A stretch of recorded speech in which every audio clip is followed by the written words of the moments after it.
If I was to go back in time to my 20-year-old self, here are the three things I would tell myself to do about reading and processing the data that I take in.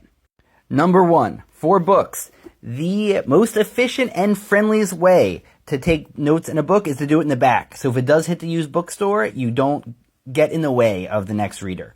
And as soon as you buy a book, write in it where you got it and when you started it. And if you're a parent, leave little love notes to your kids about what they're up to at these ages, because then you have a better chance of them going through your book notes when you're dead.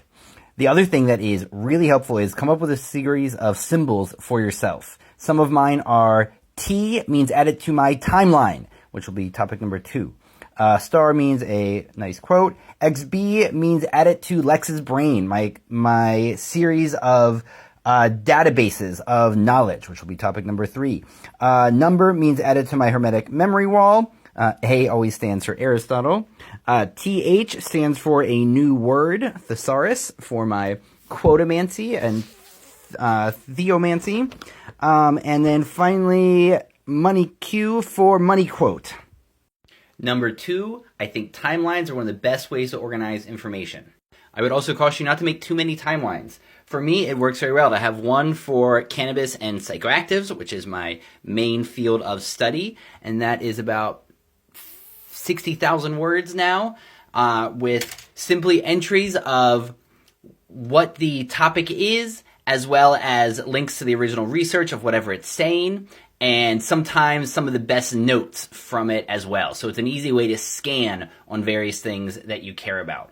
I also have one for all of world history, and this is the one that is the most useful for, I think, any thinking person. Here's all the early stuff, but also you can go through science and politics and have links to where you learn this stuff. So whenever I read books, I put where the facts I learned in there. There's a lot of links to the nonfiction journalism that I go through. And at the bottom, it can be nice to just have the best quotes from various people organized alphabetically. So that's a good way to keep your knowledge. And everything you read, you could keep in a timeline.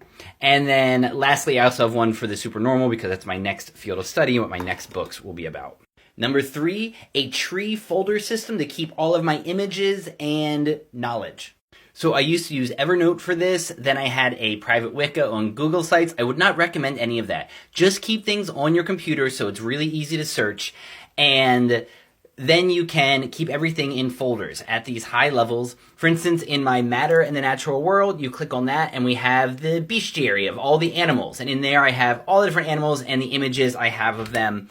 And then there I have one big Word document for everything related to matter and science. So I keep all my quantum physics and then organized by cells over here, the different types of organisms. And so just whatever I have, articles I've read, facts that I've come across about those organisms, and I can keep that here. And you can imagine how that works for all of these different main areas of the stuff I study. I think keeping things in images in folders with documents where your facts are is a wonderful way to go.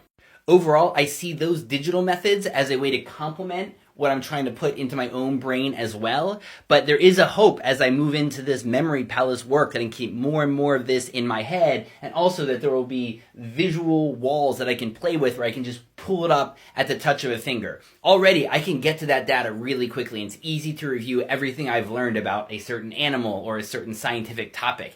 And that can be really handy as a writer or as a thinker. And so I dream of a future where it's just all here in my glasses, and I can pull up my own summaries of everything I've ever taken in and just have it there for cocktail conversations and increasing mating chances. 'Cause hell, isn't that what it's all about anyway?